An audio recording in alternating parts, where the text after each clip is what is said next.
Keni kamera shahungu fresh ariko ubwazi kimwe ngo bazi iki banishimye none urumva kugira ngo ngwereke ukuntu nishimye nyine uyu munsi nakozaga surprise nyine nakugendeye kuri cya gikobwa cyawe kimwe cyo kiriya kimwe cy'amatayi nyine kimwe yugo wiyemera ngo mfite sheri abana bagenda bari noneho nakugendeye nyine uri mwana ku mugoroba ngewe namwipe president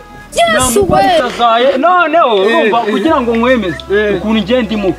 nyine ngiye nahise manuka na Kizimbabwe kugira ngo nkwemeze mbese wakoreye aho ngaho amayi cyane reka mwibarize yewe uzi imyaka uriya mukobwa tumaranye ndayizi sigera muri 20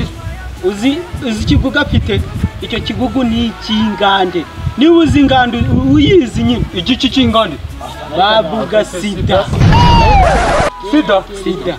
urabizi ko ingande rwose icishaho ko kanya ahubwo sinzi impamvu utari gupfa oya none se urumva wibeshya nawe ngo umuntu ahita none se ko ntarapfa kandi ngiye nabikoze ku mugoroba igisigaye nuko usigaje amasegonda amasegonda aragucitse